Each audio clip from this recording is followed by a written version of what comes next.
주요 성경 공부를 시작하도록 하겠습니다. 찬송가 288장을 함께 찬양드리겠습니다.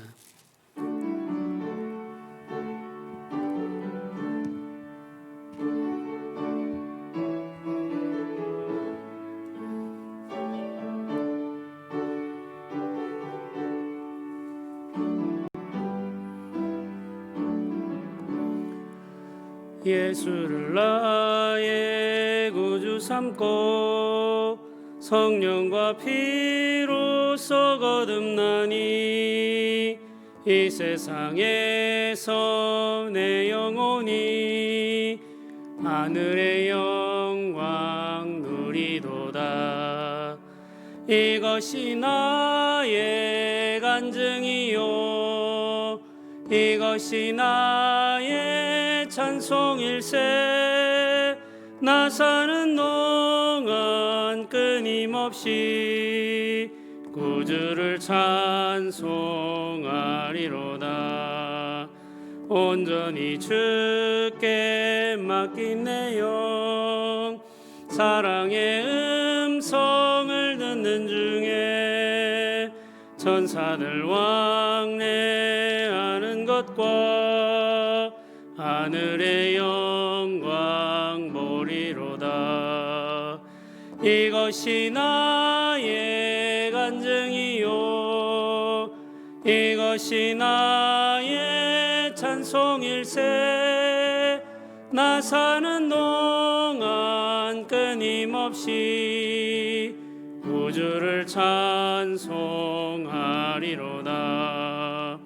주 안에 기쁨 누림으로 마음의 풍랑이 잔잔하니 세상과 나는 간 곳 없고 구속한 주만 보이도다. 이것이 나의 간증이요 이것이 나의 찬송일세. 나 사는 동안 끊임없이 구주를 찬송하리로다.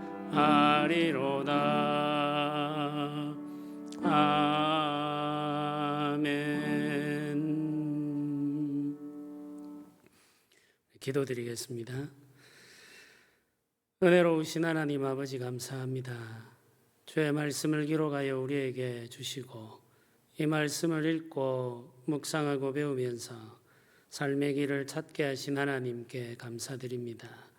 하나님의 말씀을 향한 열심을 우리에게 허락하시고 갈급한 심령이 되어서 주의 말씀을 읽고 묵상하는 삶을 살게 하여 주옵소서. 아침과 저녁으로 주의 말씀을 묵상하고 순종하면서 복을 받는 삶을 살기를 원합니다.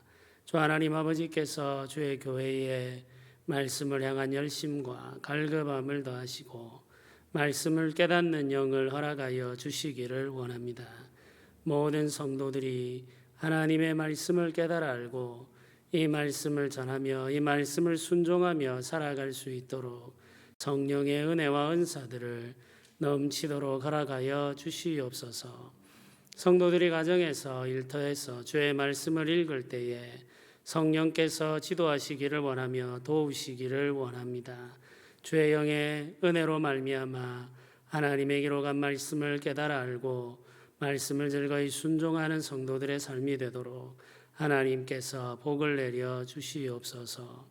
오늘도 우리가 함께 하나님의 말씀을 살피며 이 말씀 속에서 주의 뜻을 발견하고자 하오니 주여 우리를 긍휼히 여기시고 우리와 함께하여 주시옵소서. 감사드립니다. 예수님의 이름으로 기도드립니다. 아멘.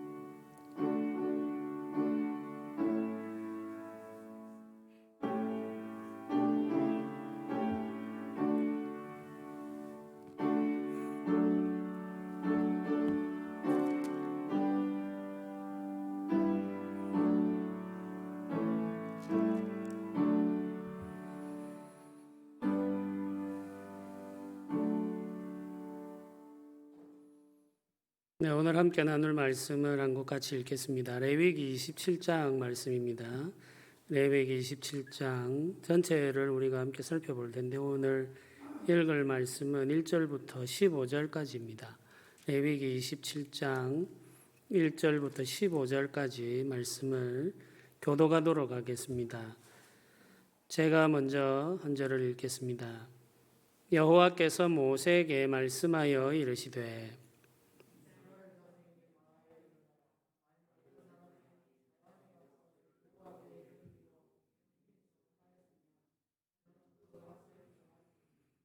네가 정한 값은 20살로부터 60살까지는 남자면 성소의 세겔로는 50세겔로 하고 5살로부터 20살까지는 남자면 그 값을 20세겔로 하고 여자면 10세겔로 하며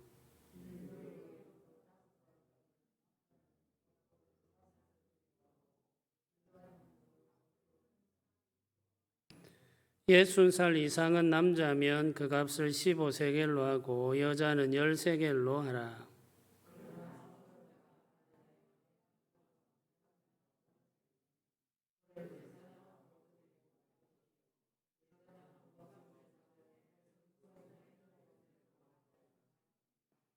사람이 서원하는 예물로 여호와께 드리는 것이 가축이면 여호와께 드릴 때는 다 거룩하니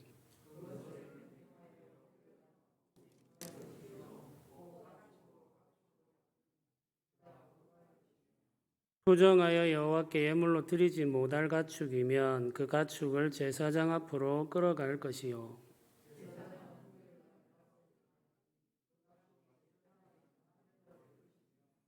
만일 그가 그것을 물으려면 네가 정한 값에 그 5분의 1을 더할지니라.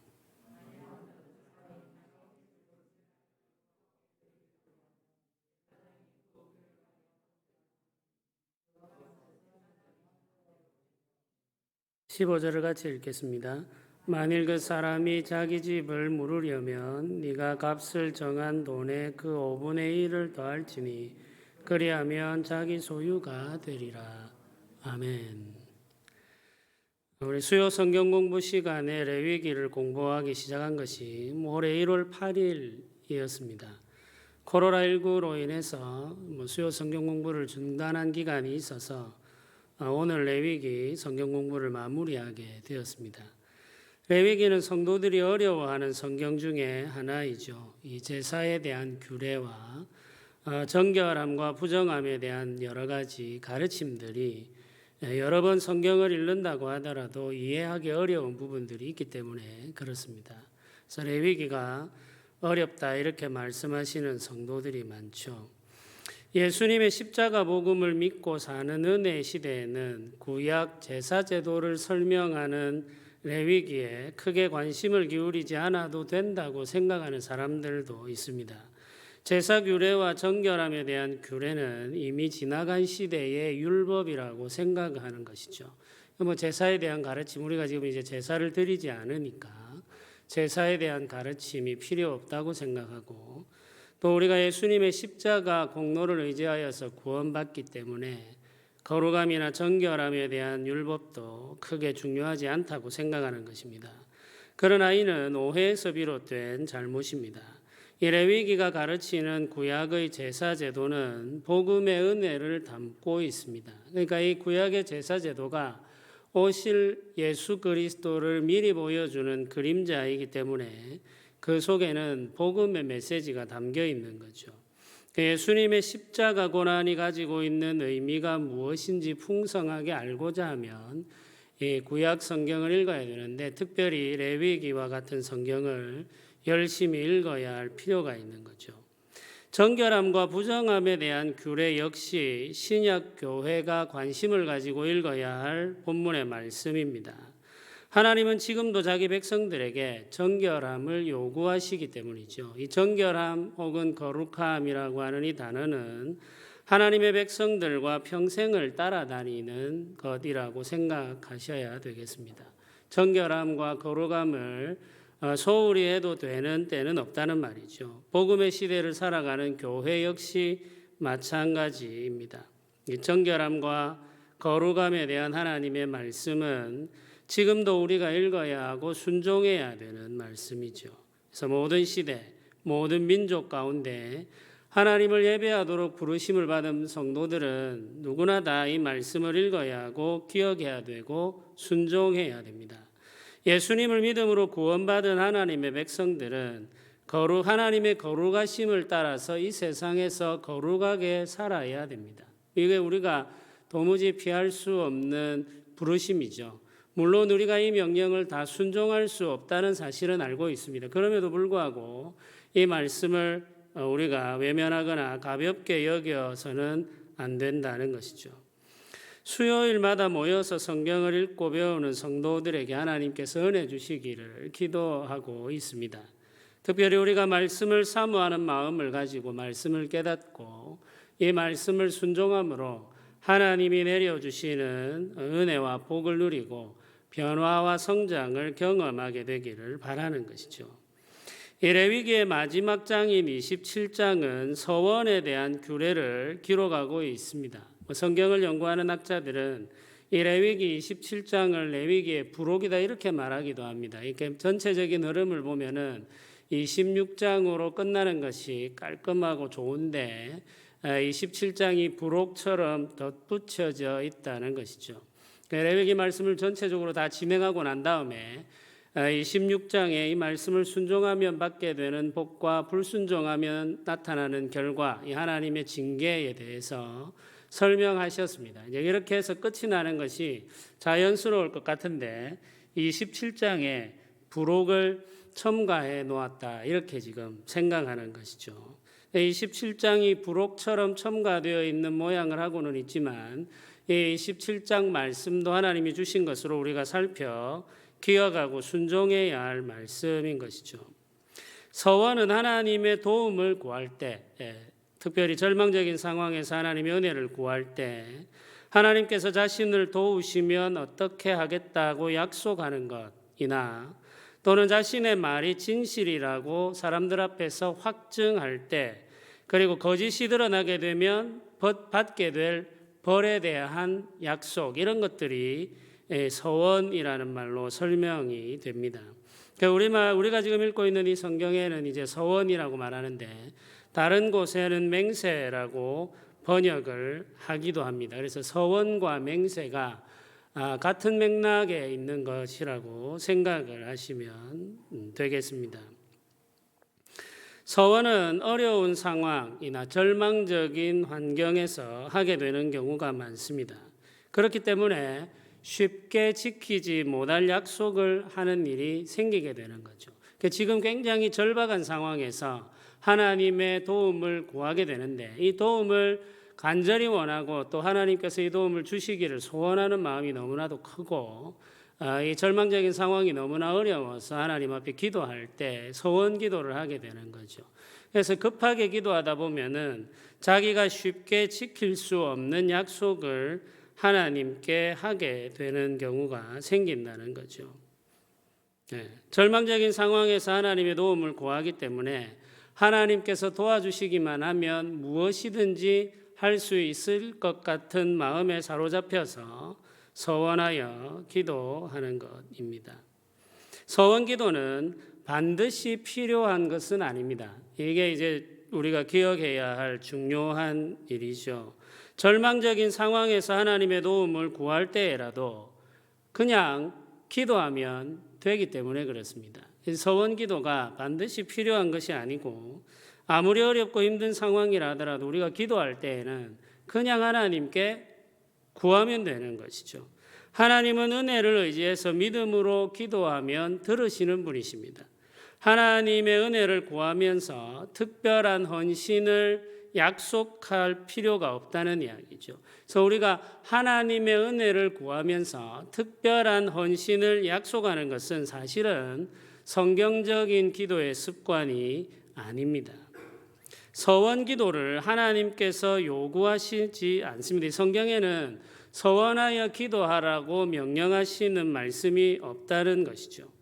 서원 기도는 하나님이 요구하시는 것이 아니고 우리가 자원하여서 하게 되는 일들인데 하나님이 요구하시지는 않았지만은 하나님께 자원하여 서원한 것들은 이행해야 한다고 말씀하십니다. 그러니까 성경을 우리가 읽어보면은 서원하여 기도하라는 말씀은 없지만 서원한 것은 지켜야 한다는 말씀은 곳곳에 있다는 이야기죠. 대표적인 말씀이 전도서 5장 4절 말씀입니다. 전도서 5장 4절을 보면 이렇게 기록하고 있습니다. 네가 하나님께 서원하였거든 갚기를 더디게 하지 말라. 하나님은 우매한 자를 기뻐하지 아니하시나니 서원한 것은 갚으라. 이렇게 말씀하시죠. 그래서 서원한 것은 갚아야 된다. 이렇게 지금 말씀하시는 것입니다. 예수님께서도 서원에 대해서 말씀하신 일이 있습니다. 이때는 맹세라는 단어를 사용하여 이 본문을 번역하는데 마태복음 5장 33절에서 37절 말씀입니다. 본문을 보면 이렇게 말씀하십니다. 또 옛사람에게 말한 바 헛맹세를 하지 말고 내 맹세한 것을 주께 지키라 하였다는 것을 너희가 들었으나 나는 너희에게 이르노니 도무지 맹세하지 말지니 하늘로도 하지 말라 이는 하나님의 보좌이며 땅으로도 하지 말라 이는 하나님의 발등상이며 예루살렘으로도 하지 말라 이는 큰 임금의 성이며 내 머리로도 하지 말라 이는 네가 한 터럭도 희고 검게 할 수 없음이라. 오직 너희 말은 옳다 옳다 아니라 아니라 하라. 이에서 지나는 것은 악으로부터 나느니라. 이렇게 말씀하십니다. 그 마지막에 옳다 옳다 아니라 아니라 하라는 말은 무슨 말이냐면 옳은 것은 그냥 옳다고 말하고 그런 것은 그냥 그러다고 말하라는 거죠. 옳은 것은 그냥 옳다고 말하고 아닌 것은 그냥 아니라고 말하면 되지. 우리가 하는 말이 진실이라고 확증하기 위해서 무엇인가를 걸고 말할 필요가 없다는 것입니다. 그렇게 하는 것은 다 어리석은 일이라는 거죠.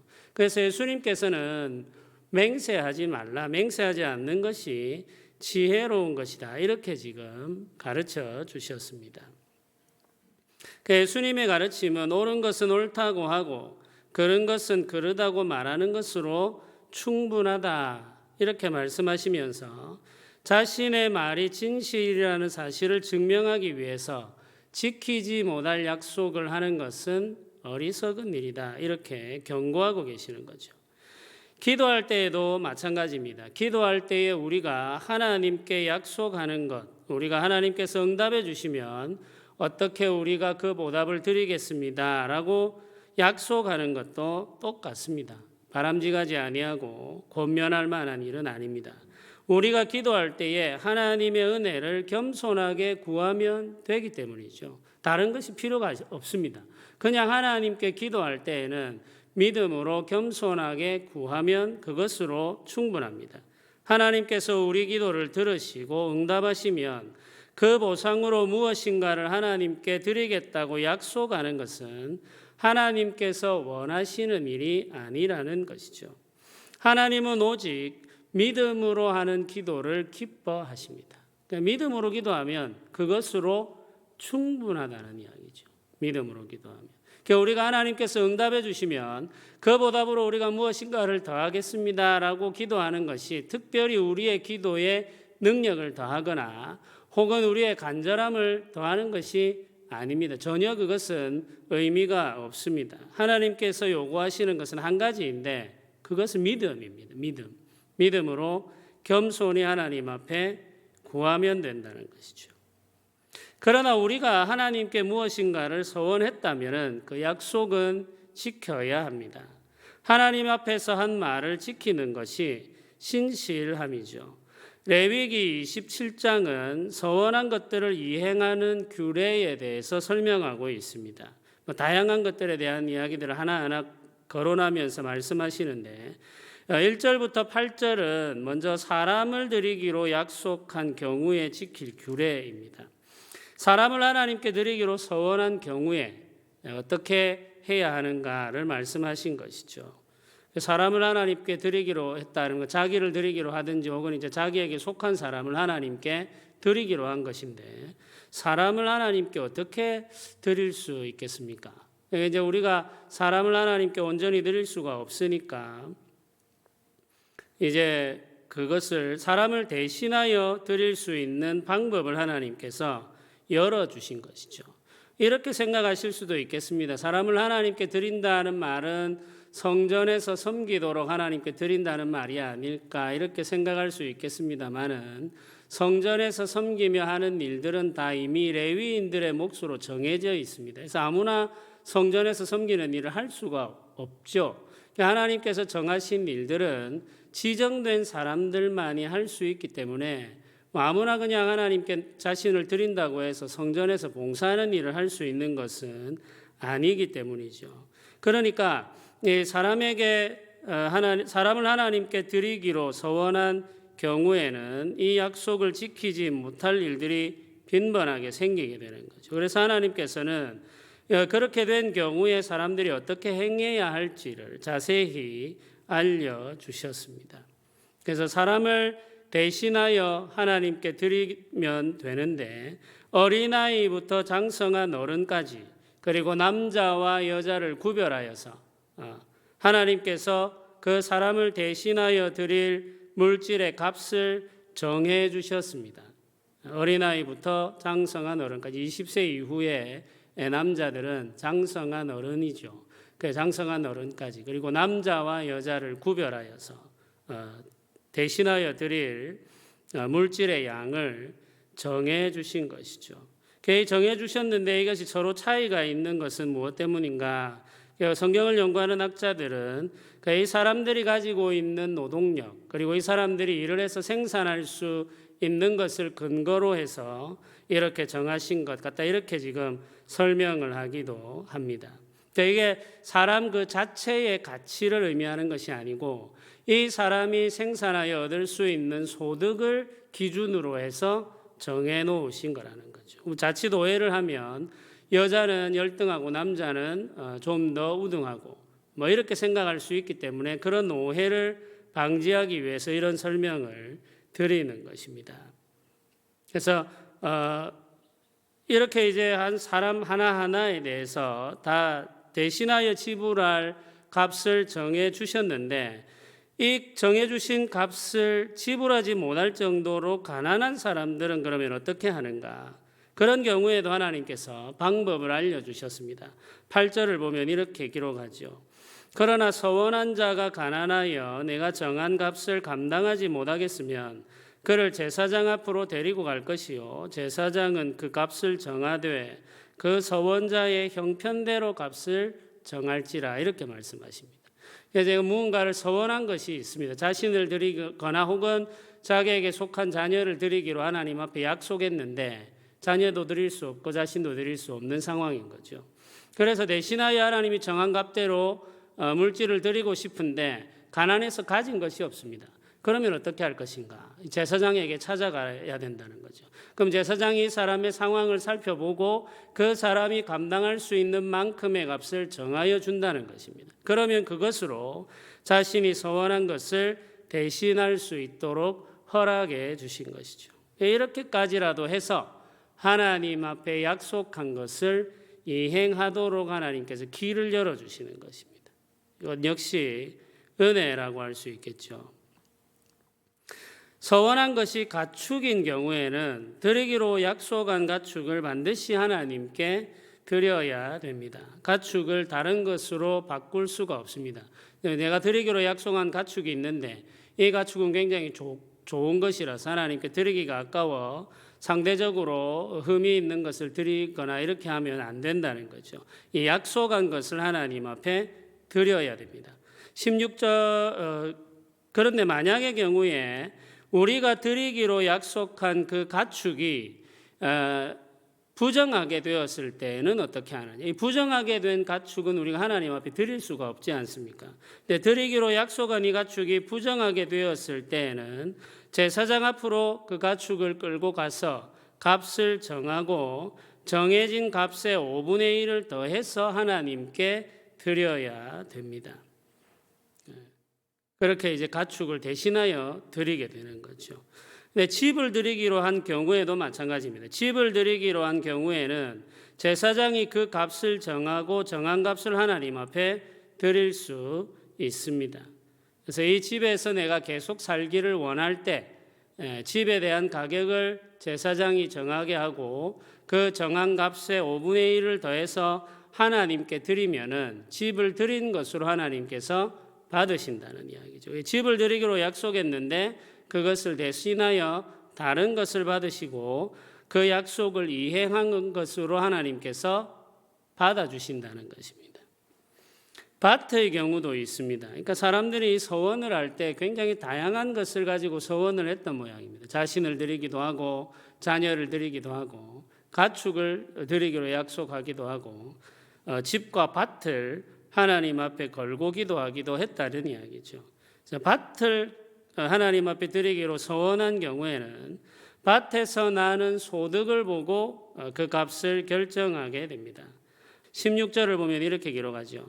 만일 어떤 사람이 자기 기업된 밭 얼마를 성별하여 여호와께 드리려 하면 마지기 수대로 네가 값을 정하되 보리 한 호멜지기에는 은 50세겔로 계산할지며 이렇게 이야기를 하고 있습니다.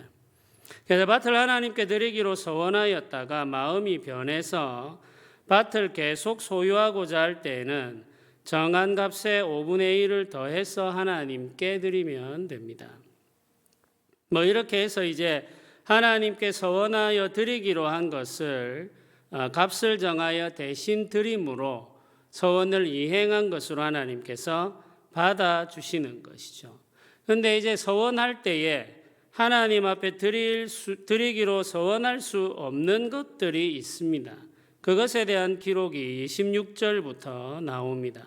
서원하여 드리기로 하나님 앞에 약속할 수 없는 것이 있는데 그게 이제 몇 가지가 있는데 16절에는 보면은 가축들 중에 처음 난 것은 서원하여 하나님께 드릴 수 없다고 이야기합니다. 왜냐하면은 가축의 처음 난 것은 처음부터 하나님의 것으로 구별되어 있기 때문이죠. 이 가축의 처음 난 것은 하나님의 것으로 정해져 있기 때문에 그걸 이제 우리가 하나님께 드리기로 약속할 수 없죠. 이미 하나님의 것으로 정해져 있기 때문입니다.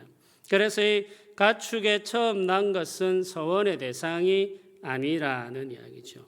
그런데 이 처음 난 것이 부정하게 되면은 하나님에게 드리기로 이미 정해져 있는 이 가축의 처음 난 것이 부정하게 되면 하나님께 드릴 수 없으니까 그렇게 된 경우에는 정해진 값을 드림으로 대신할 수 있다. 이렇게 말씀하십니다. 28절과 29절은 조금 다른 내용입니다만은 그 내용은 서원하여 드리기로 약속한 것들 중에 다른 것으로 대신하지 못하는 경우에 대한 교훈입니다. 성경이 이렇게 기록하고 있죠. 어떤 사람이 자기 소유 중에서 오직 여호와께 온전히 바친 모든 것은 사람들이든지 가축이든지 기업의 밭이든지 팔지도 못하고 무르지도 못하나니 바친 것은 다 여호와께 지극히 거룩함이며 온전히 바쳐진 그 사람은 다시 무르지 못하나니 반드시 죽일지니라. 이렇게 지금 말씀하고 있습니다. 그 여기 기록된 본문을 보면은 온전히 바쳐진 것이라는 표현이 나오죠. 이 온전히 바쳐진 것이라는 표현을 보면은 이 경우가 일반적인 서원과는 다르다는 것을 우리가 알게 됩니다. 이는 어떤 사람이나 물건을 하나님 앞에서 멸하기로 작정하여 바쳐진 것을 의미합니다. 이제 성경에 나와 있는 사례를 들어서 보면은 이스라엘 백성들이 여호수아와 함께 가나안 땅에 들어갈 때에 여리고성을 정복하게 되지 않습니까? 이 여리고성과 그 안에 있는 모든 것들은 하나님께 바쳐지게 됩니다. 이 하나님께 바쳐진 것이고 이스라엘 백성들은 그 안에 있는 것들 중에 어느 것도 가질 수가 없었죠. 그래서 이렇게 바쳐진 것은 다른 것으로 대신할 수 없고 모든 것이 다 멸하여져서 하나님께 올려드려져야 됩니다. 이게 이제 죄에 대한 심판을 상징적으로 보여주는 일이죠. 이처럼 하나님 앞에 온전히 바쳐진 것, 멸하기로 결정된 것은 다른 것으로 대신할 수 없다는 사실도 우리가 기억해야 되겠습니다. 그리고 마지막으로 이 레위기는 언약 백성들이 가진 소유의 10분의 1이 하나님의 것이기 때문에 이런 것은 서원하여 드리기로 약속할 수 없다는 것으로 마무리됩니다. 땅의 곡식이나 나무의 열매, 그리고 집에서 기르는 가축까지 모든 것의 10분의 1은 하나님의 것이기 때문에 하나님께 드려서 섬기는 것이 마땅하다는 것이죠. 그러니까 이건 우리가 결정해서 할 수 있는 일이 아니고 하나님이 정하신 것이니까 하나님이 정하신 대로 사용해야 한다는 거죠. 그러니까 모든 것의 10분의 1, 그리고 하나님이 주신 소득의 10분의 1은 하나님의 것으로 하나님의 뜻대로 사용됩니다. 이 11조라고 말하는 이 헌물은 성전 제사가 지속되도록 섬기는 레위인들의 음식과 가난한 이웃들의 음식으로 구별된 것입니다. 그러니까 이제 이 헌물을 하나님께 가지고 오는 사람들은 하나님이 땅에 있는 모든 사람들을 먹이신다는 사실을 기억하고 감사하면서 하나님이 모든 사람들을 먹이셔서 그들을 복되게 하시는 일에 자신들이 참여하게 되는 것을 기뻐하는 것이죠. 이런 마음으로 하나님 앞에 소득의 10분의 1을 드리게 됩니다. 그래서 11조를 드리는 것은 하나님이 사람들을 먹이시고 입히시고 기르시는 그 일에 참여하는 굉장히 영광스러운 일이다. 이렇게 생각하시면 되겠습니다. 이 레위기 27장은 서원 예물에 대해 가르치는데 하나님이 명하지 않은 것을 서원하여 드리는 것보다 하나님이 이미 정한 것을 즐거이 드리는 것이 좋고 그것으로 충분하다는 말씀을 우리에게 알려주는 것이죠. 전반부에는 이제 서원하여 드리는 것을 이야기하시는데 서원한 것을 드리지 못할 경우에 대신할 수 있는 방법을 알려주신 거죠. 그러니까 우리가 무언가를 서원하였지만 그 서원한 것을 지키지 못할 가능성이 많다는 것을 이미 아시는 것입니다. 그러니까 그 대신할 수 있는 것을 쭉 알려주신 이후에 26절부터는 이미 하나님께서 자신의 소유로 정한 것을 하나님께 드리라고 이야기하는데 이것은 뭐냐면은 하나님이 명령하지 않은 것을 자원하여 급하게 서원하지 말고 하나님이 이미 정하여 놓으신 것을 하나님 앞에 드리는 것으로 기뻐하고 그것으로 만족하라는 것입니다. 심지어는 하나님의 입장에서 보면은 우리가 어떤 절박한 상황에서 기도할 때 특별한 것을 헌신하기로 약속하고 하나님의 은혜를 구하는 것을 하나님은 기뻐하지 아니하시고 하나님이 이미 정해 놓으신 하나님의 소유를 즐거운 마음과 감사하는 마음으로 하나님 앞에 드리는 것으로 만족하게 여기신다는 것이죠. 그것으로 충분하다는 것입니다. 그러니까 우리가 어떤 상황에서 어떤 것을 구하든지 간에 우리가 그때 하나님 앞에 가지고 가야 할 것은 믿음과 감사밖에 없다는 이야기죠. 그러니까 하나님이 정하신 것을 순종하면 그것으로 충분하고 그것으로 하나님은 만족하시니까 더 이상 무엇인가를 하나님 앞에 드리려고 하는 마음을 가지고 급하게 약속하거나 하지 말라는 것입니다. 우리는 기도할 때에 하나님이 원하시는 것이 오직 한 가지라는 사실을 기억하면서 기도해야 됩니다. 그것은 믿음뿐입니다. 믿음으로 겸손하게 기도하면 충분합니다. 그 기도가 능력 있는 기도이고 하나님이 기뻐 받으시는 기도인 것이죠. 성도 여러분, 서원 기도는 자원하여 하는 기도입니다. 그러나 반드시 필요한 것은 아니라는 사실을 기억하시면 좋겠습니다. 저는 우리가 서원하여 기도하는 일을 하지 않는 것이 지혜로운 일이고 하나님이 기뻐하시는 일이라고 말씀드리고 싶습니다. 하나님께 은혜를 구할 때에는 받은 은혜에 대한 대가로 무엇인가를 드리기로 약속하며 기도할 필요가 없습니다. 특별히 자기 자신이나 자신의 자녀를 하나님께 드리겠다고 약속하는 것은 그렇게 권장할 만한 일이 아닙니다. 한나의 기도를 기억하고 있는 성도들 중에는 하나님 앞에 아들을 구하면서 아들을 하나님 앞에 드리겠다고 약속하는 분들이 있죠. 별로 바람직하고 권장할 만한 기도가 아니라는 것입니다. 그래서 우리가 하나님 앞에 기도할 때에 물질을 하나님 앞에 드리기로 약속하고 은혜를 구하는 것, 우리가 어떤 헌신을 하나님 앞에 하기로 약속하고 하나님의 은혜를 구하는 것, 이런 모든 일들은 바람직하지 아니하고 권할 만한 일은 아닙니다. 기도할 때에는 그저 믿음으로 구하고 감사함으로 구해야 됩니다. 그리고 하나님께서 우리의 기도를 들으시고 응답해 주시면은 그 은혜를 누리고 그 은혜에 감사함으로 살아가면 되는 것이죠. 그것이 하나님께서 우리에게 원하시는 것입니다.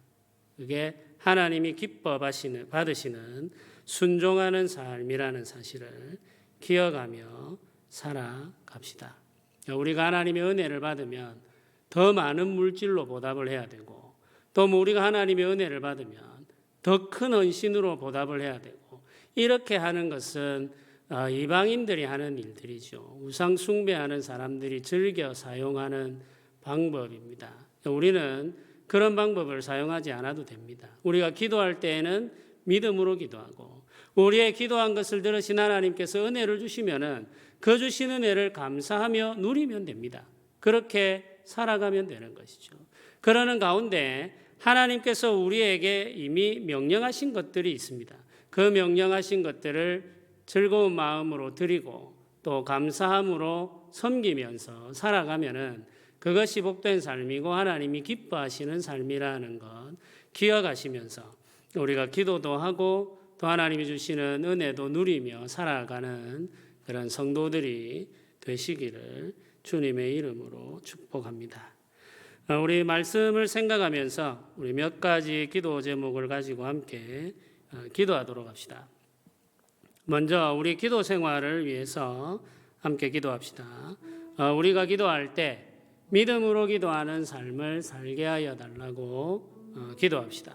그리고 우리 교회 모든 성도들이 기도할 때에도 믿음으로 기도하게 해달라고 기도합시다.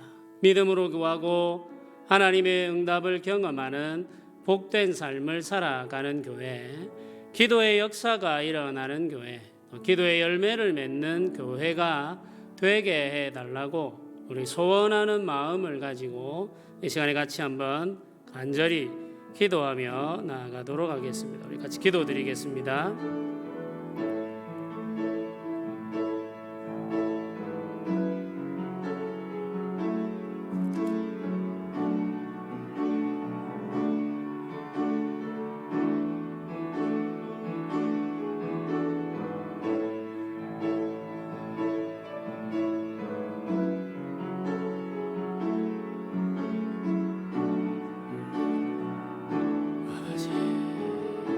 주님 하나님 아버지 도우소서. 우리에게 은혜를 내려 주시옵소서. 우리가 믿음으로 구하게 하여 주시옵소서. 믿음으로 구하고 믿음으로 살아가 믿음으로 하나님이 주시는 은혜를 누리며 살게 하여 주시옵소서. 주님 하나님 아버지 붙들어 주시기를 원합니다. 주님 하나님 아버지 붙들어 주시기를 원합니다. 주님 하나님 아버지 불쌍히 여겨 주시기를 원합니다. 아버지 도와주옵소서. 아버지 은혜 내려주옵소서. 아버지 불쌍히 여겨 주시옵소서. 주의 크신 은혜와 주의 크신 사랑으로 인도하여 주시기를. 아버지 우리가 믿음으로 기도하며 믿음으로 구하며 기도의 은혜와 기도의 역사를 경험하는 교회가 되게 하여 주시옵소서.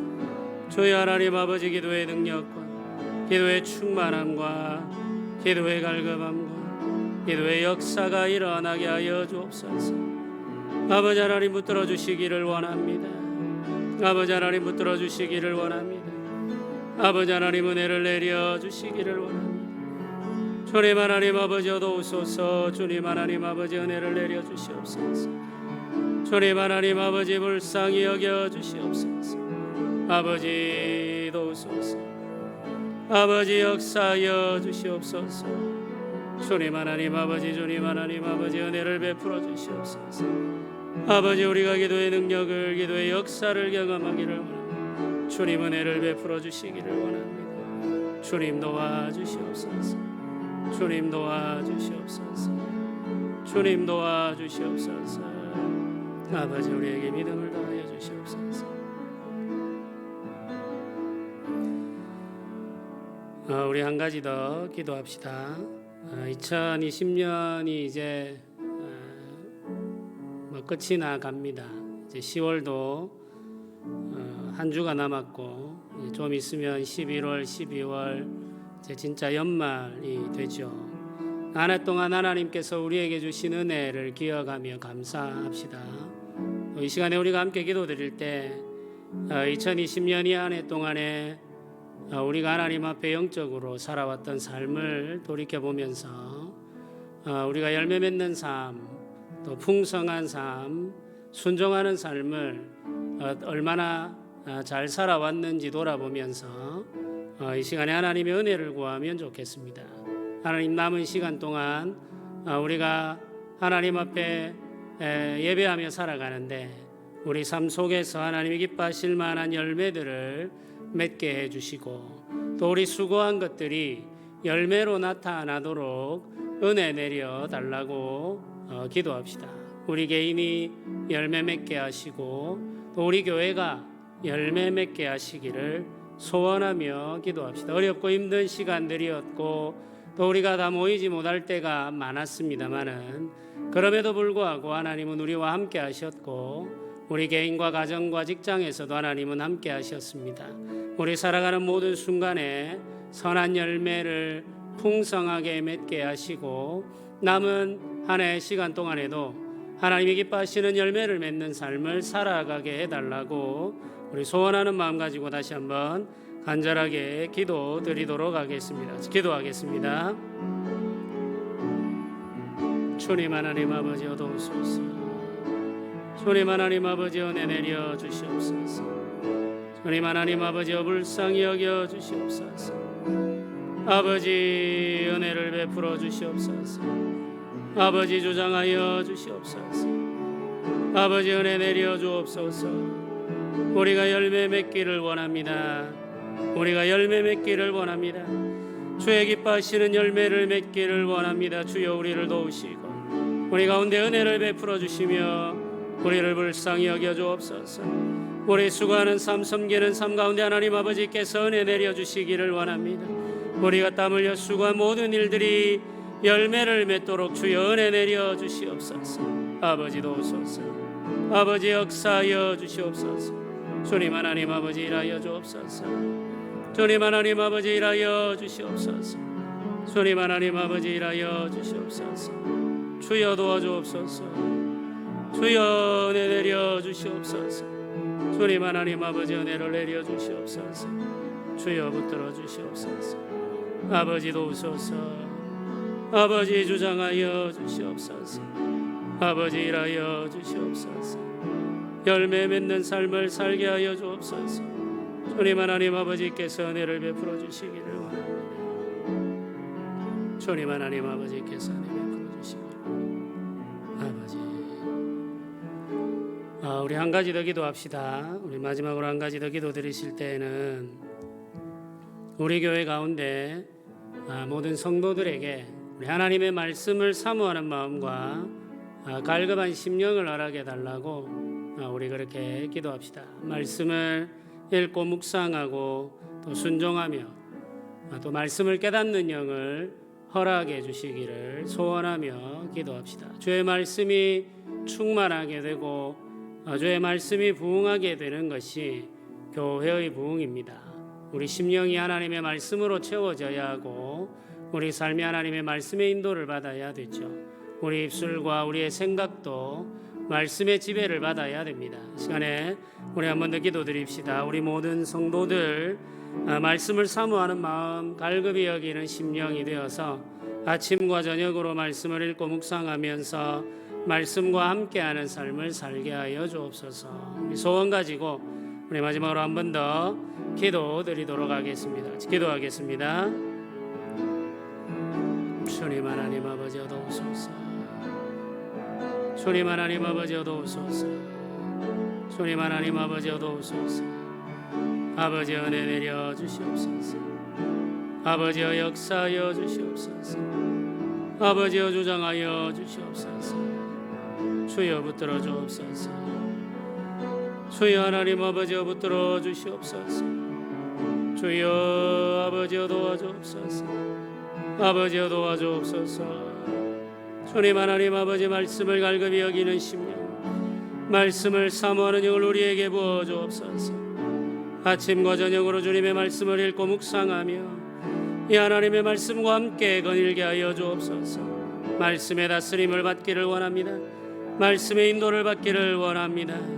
주의 말씀을 따라 생각하며 주의 말씀을 따라 말하며 주의 말씀을 따라 살기를 원하오니 주여 우리에게 하나님의 말씀을 허락하여 주시고 우리 삶에 하나님의 말씀을 충만하게 허락하여 주시옵소서. 아버지여 도우소서.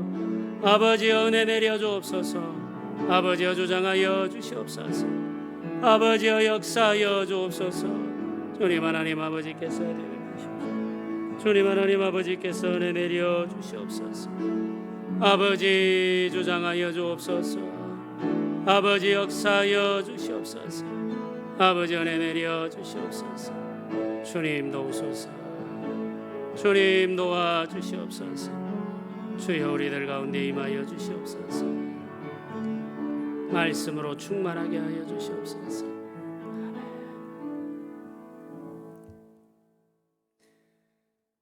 우리 찬송가 313장을 함께 찬양드리겠습니다.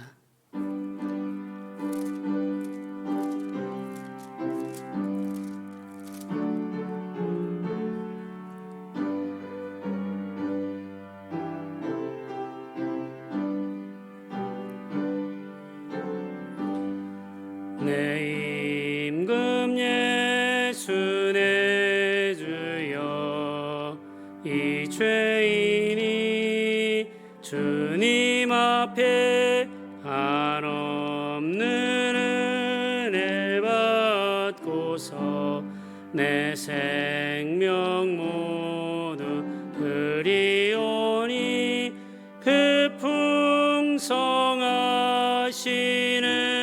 종을 주 내게 내려주소서. 내 임금 예수 내 주여, 내 허물은 덮으시고 주 십자가에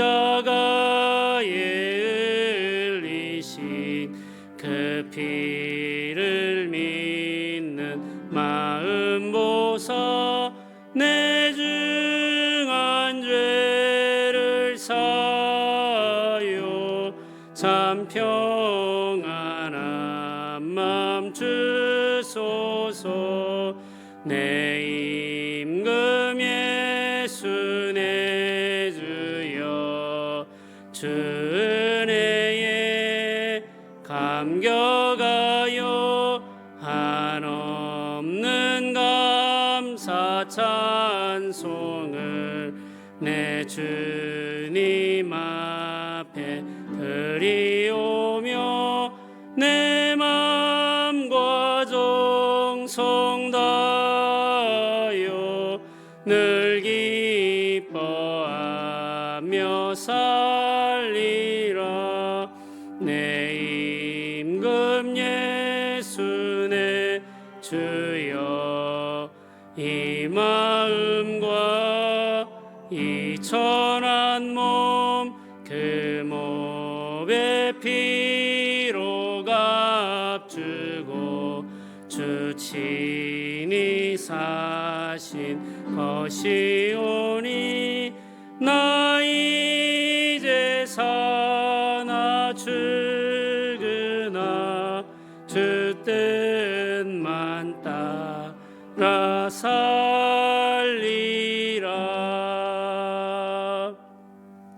아멘. 기도드리겠습니다.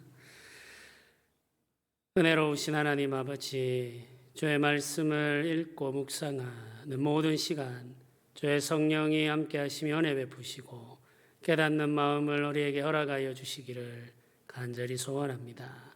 우리 교회 모든 성도들이 주의 말씀을 읽고 묵상할 때마다 성령의 조명하시는 은혜로 말미암아 말씀을 깨닫게 하시고 이 말씀을 순종하게 하여 주시옵소서. 그리하여 주의 교회가 주의 말씀으로 충만하게 하시고 말씀으로 말미암은 복을 받아 누리며 살게 하여 주시옵소서. 예수님의 이름으로 기도드립니다. 아멘. 지금은 우리 주 예수 그리스도의 은혜와 하나님의 크신 사랑과 성령의 교통하심이 믿음으로 기도하며 살기를 소원하는 죄 백성들의 머리 위에 지금부터 영원토록 함께 있을지어다. 아멘.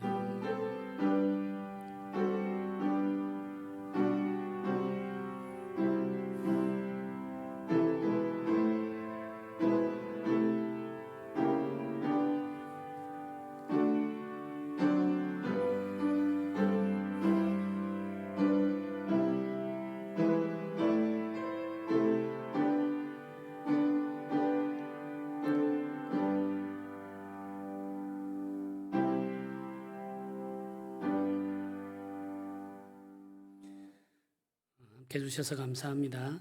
한 가지 광고 말씀을 드리도록 하겠습니다. 우리 코로나19가 계속되고 있고 가을에 지금 외국에서는 재유행이 굉장히 심한 상태가 되어 있습니다. 그래서 감염자 수가 계속해서 증가하는 추세인데 우리나라만 지금 예외적으로 안정적인 상황을 잘 관리하고 있습니다. 그래도 이렇게 이제 감염자 수가 조금씩 증가하기도 하고 감소하기도 하는 일들이 계속 나타나는데 각별히 주의하시고 또 마스크 쓰고 또 손 씻고 하는 일들을 열심히 해주시면 감사하겠습니다. 우리 서로 인사 나누시면서 우리 돌아가시면 되겠습니다.